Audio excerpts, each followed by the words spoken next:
If I was moving to Salt Lake in 2026, these are the top 5 areas I would look at in Salt Lake County to start my home search and move to. I'm going to share with you the pros and cons, why, and give you an idea of home prices, and you can decide if these areas are a good place for you to start. Now, I will say this is in no particular order. So even though I'm sharing 5 of them, they're not ranked 1 through 5. So let's jump into it. So the first place I would look at is Murray. And the reason I like Murray is because I feel like it is right in the center of Salt Lake County. So you are very conveniently located for easy access to Interstate 15, I-215 that goes east to west, which will easily take you to Interstate 80. Now, of course, nothing is right in the center, correct? But you can see on the map, it is very central in Salt Lake County. And one of the things that draws me to Murray is, first off, it's an established area. And so you have Fashion Place Mall there. You have lots of restaurants, shopping, conveniences like grocery stores, Costco, Sam's Club, things like that. The hospital, the big IHC hospital is there in Murray. Car dealerships. I mean, you kind of name it and it's all there in Murray. Of course, businesses, business offices and things like that are there as well. So you just have a lot available for you right there in the city of Murray. Now, the other thing that's great is looking at January of 2026, the median home price in Murray was $540,000. Now that's all home types. So in terms of affordability, Murray is going to be one of those more affordable areas and great location. I mean, how can you beat that, right? So one of the cons about that, like I said, everybody kind of goes to Murray because you have the mall, you have the hospital, you have so many different businesses and restaurants and things like that. So it can make traffic and congestion kind of not fun in a sense, especially around the holiday season. The traffic can be backed up from State Street onto the 215 and kind of start backing up onto the 15. So you do kind of have that congestion problem, some traffic problems, depending on the time of day and time of year and all of that. So that's one of my cons about living in Murray. Now, as far as homes go, so like I said, it is an older, more established area, but you can still find some new construction in Murray. However, the bulk of the homes available either actively on the market right now or have recently gone under contract, the bulk of the homes were built in the 40s forward. So not a ton of new construction, maybe a handful, little more than a handful, 10 new construction. And when you're looking at, 75 plus listings, it's a very small percentage that is new construction. So with the older homes, you have a lot of the multi-level homes. You tend to see smaller square footage than what you see in other parts of Salt Lake County, but you can still find a 2,700 square foot house or 3,000 square foot house in Murray. So if you do need an older home, don't let that discourage you because I'm just giving you some generalizations of the city. But Murray is a great option if you're looking to move to Salt Lake County. Okay, next on my list would be West Jordan. And I really kind of struggled with deciding between West Jordan and one other city in Salt Lake County when I was sitting down and thinking about where would I actually move if it was me this year. And let me start by saying, if you're not familiar with the area, West Jordan is west part of Salt Lake County. It's a very large city. It stretches over a big area. And so you can be really far west in West Jordan, like up against the Ochre Mountains far west. So that can be a little bit of a con of living there if you're that far west and you have to commute for work, depending on where you're going. Now, It's a great location if you're going to the airport a lot, or if you work in kind of those industrial areas out west, you know, Amazon, all the different places out west, it's not bad. But if you have to commute to like Lehigh or the kind of that tech corridor, it may be quite a commute that most people are not going to want to do, especially in the winter when we have bad weather. But it's a great option. You have a lot of new construction. You have the new development terrain out there. So if you're not familiar with that, it was basically the same developers as Daybreak. However, it's more of a mountain feel, whereas Daybreak's more of a beachy Cape Cod feel. Terrain is more like mountain trails, rustic, you know, deeper colors, all of that. And you can find new construction homes there, and some of them have some great views of the Salt Lake Valley from there. But overall, you just have a diverse range of homes, prices, all of that in West Jordan. Now, in January of 2026, the median home price in West Jordan was just a little bit higher than Murray. It was at $585,000 in January of 2026. And I will say, especially with the new construction, the square footage is going to be quite a bit higher than what I talked about with Murray. Now, because I said West Jordan is such a large city, you still have a lot of options for shopping and things like that. Maybe not to the level that you get in Murray, but you still have a lot of options in West Jordan. So speaking of wide range, let me kind of break it down for you. When I looked at active and under contract listings currently in Murray for all housing types right now, there was less than 100. Compared to West Jordan, there was 256, and a lot can be new construction. Like I said, there's a lot more new construction in West Jordan than Murray, but it kind of gives you an idea. You'll have a ton more options as a buyer out in West Jordan. This is especially true if you're relocating to Utah and you're on a time crunch with your employer to find a house. You'll have a lot more things to pick from out in West Jordan. I hope you're enjoying the video so far. If you haven't already, make sure you subscribe to my YouTube channel and click that bell. That way you're alerted each time I drop a new video. Okay, next on my list is South Jordan. And I could talk about South Jordan forever, why I love it. But I'll try to keep this concise and not ramble on about that. So South Jordan is further south in Salt Lake County, but it spans from about Interstate 15 out west towards the Oquirrh Mountains. So a lot like West Jordan, it's spread out for many miles east to west.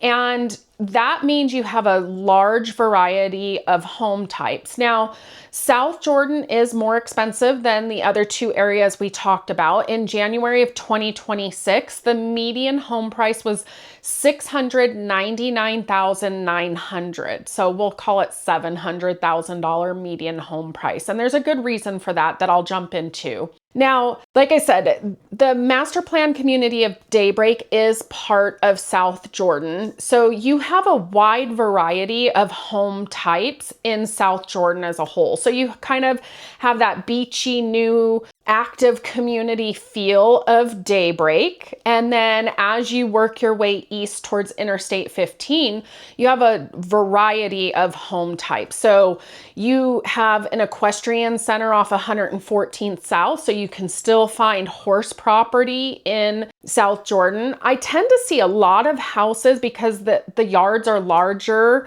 when you get outside of Daybreak. A lot of houses have swimming pools in them now in South Jordan in their backyards. You have, like I said, horse property. You have properties with detached garages or extra parking, RV parking, things like that. So it's a great option if you have like camp trailers or boats or anything like that. You can find a good house in South Jordan with some property that you can store those types of things. Now, of course, that does not include Daybreak. Daybreak is its whole other thing. But if you are considering Daybreak, and I do videos on Daybreak all the time because I work out there a ton, but Daybreak is great for people that want the amenities without the upkeep themselves. So they have the swimming pools, the community pools, they have tons of parks, walking trails, the lake, the water course. I mean, like, they have so much to do out there, and that is what tends to draw people to Daybreak.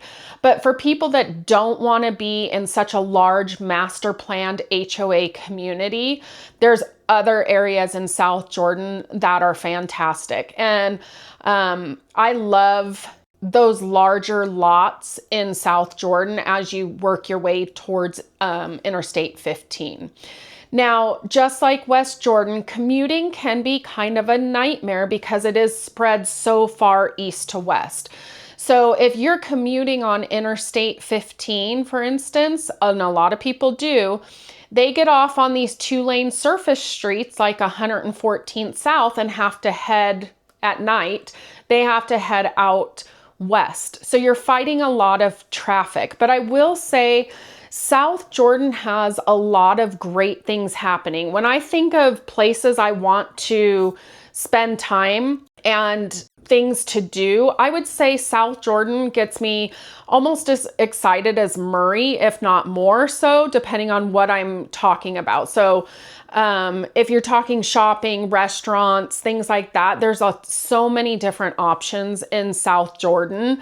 And so it's just a great overall community where you're not feeling, hey, I'm in the center of Salt Lake like you would in Murray. But still have conveniences like restaurants and shopping and grocery stores and things like that. Let's talk about the houses. So currently on the market, actively listed or under contract, you're over 270 homes.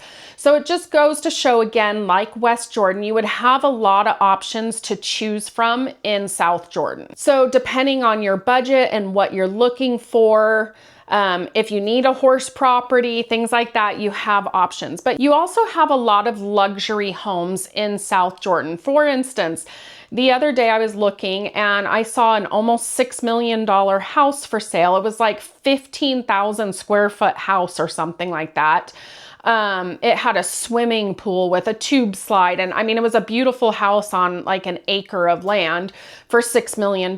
So it makes sense. But you do tend to see a lot of houses in South Jordan now that have pools in their backyards.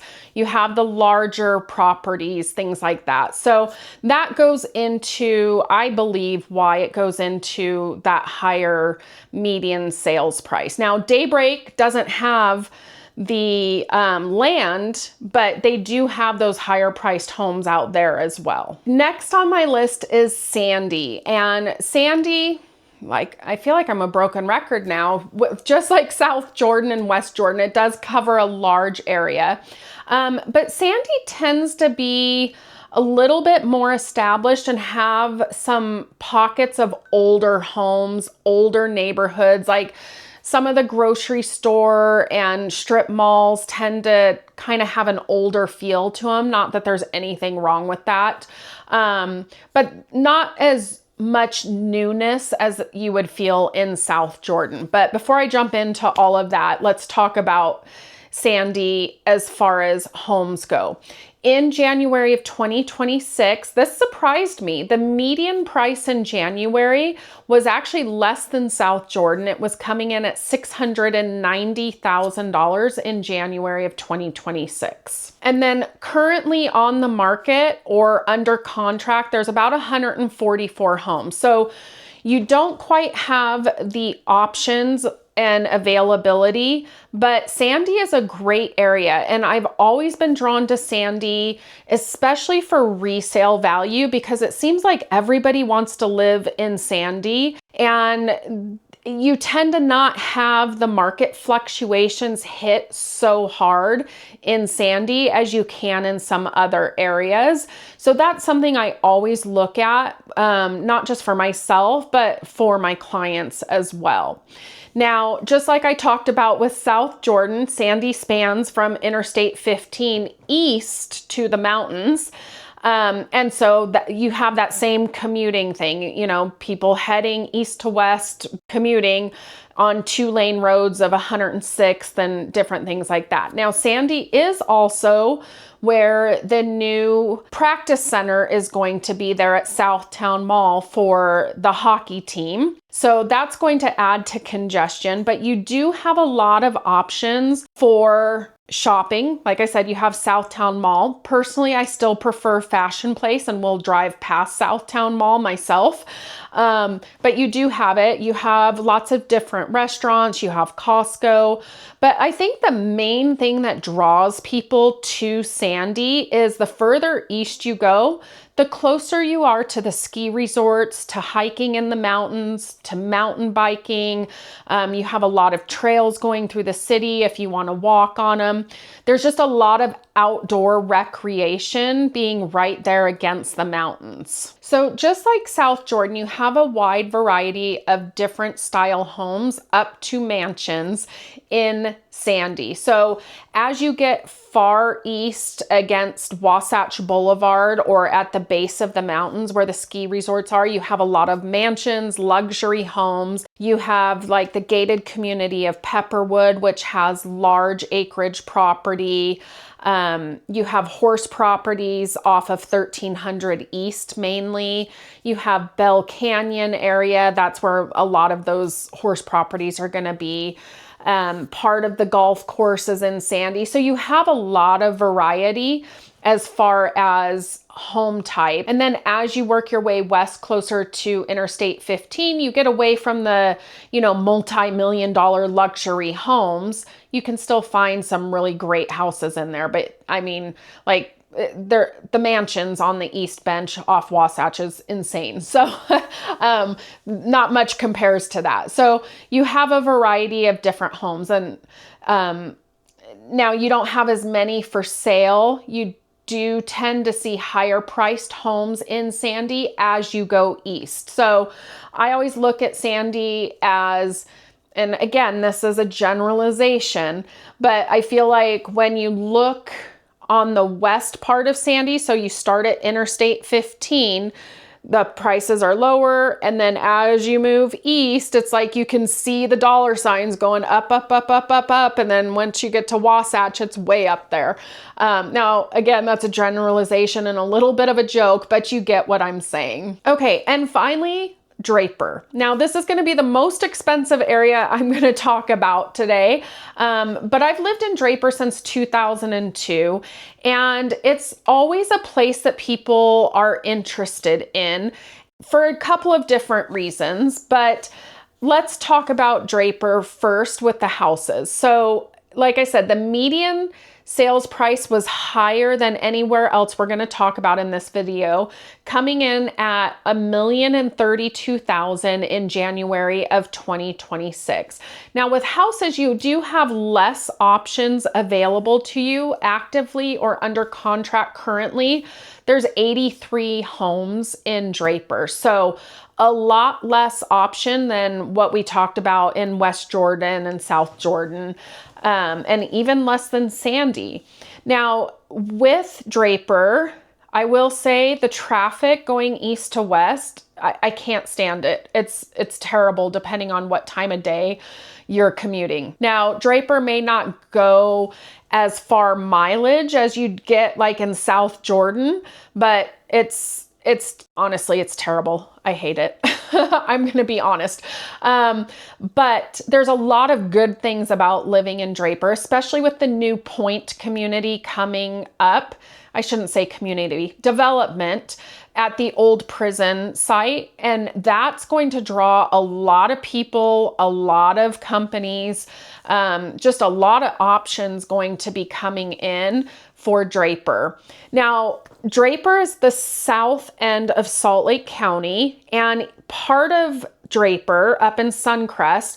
Part of that is Utah County. So those numbers I gave you, that does not include the Utah County portion of Draper, but I just want to make you aware of that. If you are considering moving to Draper, there is a Salt Lake and a Utah County parts of Draper. Now, just like I talked about with Sandy and South Jordan, you can still find horse property in Draper. It's sad to see a lot of the farmers selling their property off and subdividing it for newer developments and splitting it up and building new construction homes, but it is what it is. And we just have to move on with that and not dwell on it. But you can find new construction in Draper. There's some new construction townhouses going in, a lot of new construction luxury homes going in. It seems like every single year there is a parade of home in Draper. So, I mean, you have a lot of different home types, but not as many as you would think or find in like Sandy. I find what draws people to Draper is the school district, which is the same school district as Sandy. That's Canyon School District, but high schools can matter to people, and that may be what pushes people more towards Draper than Sandy. Draper also has a large private school here, and so a lot of people will move into the area so their kids can attend the private school. Now, backing up to Sandy, Sandy does have a private school as well, but it's not as big of a campus and as many students as you find at the Draper private school. I don't want to get in too much of that, but that tends to be what draws people. But Draper's also very conveniently located. I like to think of Draper kind of like what I said with Murray, is it's right in the middle of Salt Lake County. Draper tends to be the middle point between Salt Lake City, downtown Salt Lake City, and Provo. So it's a great center point if you're commuting, if you have two people, like one of you's going to Salt Lake, one of you's going down to the tech corridor. It gives you a lot of options here in Draper and centrally located between the two counties. So if you're considering relocating to Salt Lake City, I'd love to connect with you. We can talk about any of the 5 cities in more detail that I covered today, or other areas that may be of interest to you and better options for you. Give me a call or send me a text. That is the best way to reach out to me. But as always, make it a great day.